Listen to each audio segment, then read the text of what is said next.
Everyone, welcome to another video. In this video, I'll make an ant farm out of a couple of glass jars. It's easy to make, and for me, it was enjoyable to make and entertaining to watch evolve over time. You're never too old to enjoy an ant farm. I try to post a variety of videos and work in some fun ones for you. Before we get started, be sure to subscribe for more how-to and review videos. Also, please forgive anything out of the ordinary with my voice. I'm currently feeling a little under the weather, but I'm still doing my best to make a video for you. Now let's get started. To get started, you just need a couple of glass jars. Here are a few that I have been setting aside in anticipation of building an ant farm soon. What's needed is a smaller jar that will fit inside of a larger jar. These two will work well.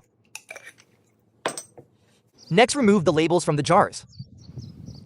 Looks like I already cleaned up the big jar. Let's take care of the little jar. I'll start out by scraping off all the paper, but we'll still be stuck with the glue. This label glue can be a real hassle. One tip is to use brake cleaner to remove the glue. It usually takes the glue right off. Otherwise, if you fool around with hot water or scrapers, it just moves the glue around but doesn't get it off. Next, wash and rinse the jars thoroughly so they are clean of contaminants, so the ants can live in them safely. Now it's time for some dirt. I have some over here. Insert the small jar centered inside the large jar.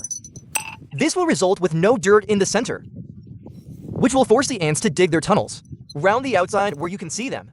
Don't fill it to high, maybe 3/4 high. We need a void at the top, so the ants have a place to put loose dirt as they dig. This is probably a little too high. I'll remove some before I put in the ants. I dig it next to prepare. Punch some small holes in the lid of the jar, so the ants will have fresh air. Make sure to keep them small, so the ants cannot fit through the holes. This looks pretty good. Now it's time to collect some ants. I've got a couple options. Here are some very small ants. I believe they're called pavement ants. Here they are next to a United States dime for a sense of scale, and here's a larger ant. Again, next to a dime for scale. I believe it's a carpenter ant. If I got these ants wrong, just let me know in the comments. I'm going with these guys. Here's a nest. There are plenty of them. Gathering enough shouldn't be a problem. There's a couple ways to go about it. For example, here's another jar, and I put a piece of fruit in it. Then I let it sit for about a half hour, so the ants could congregate. And a half hour later, there's a good group of ants in there, so I put on the lid. These look like some motivated ants, full of energy and ready to dig tunnels. Then I introduce them into the ant farm.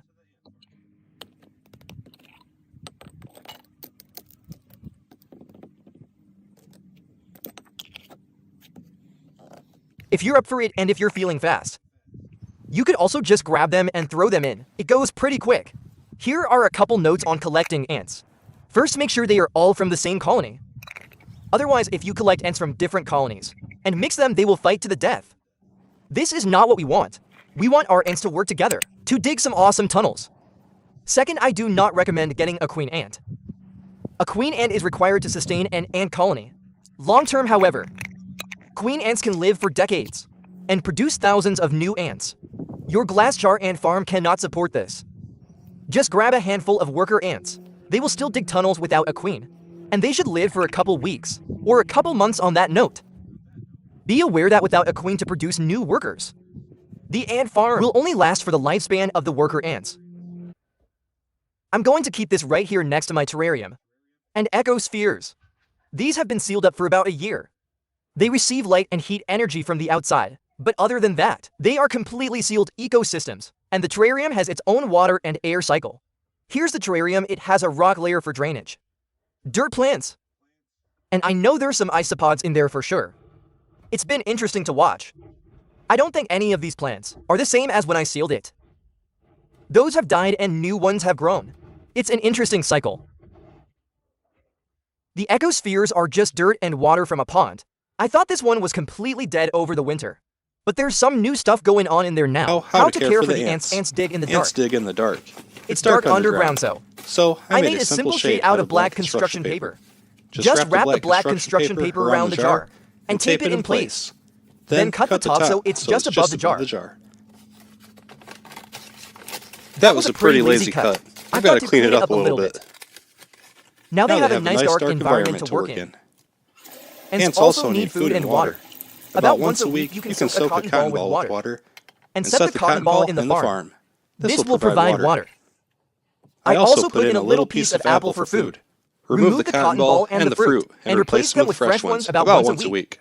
Checking in on the ants a couple days later, they have some tunnels going. Things are looking good. It'll be fun to check in and see the progress over the next couple weeks. So that wraps up this video. As always, thanks for watching. I hope you found it helpful. If you did, please give it a like and subscribe so you don't miss the next video.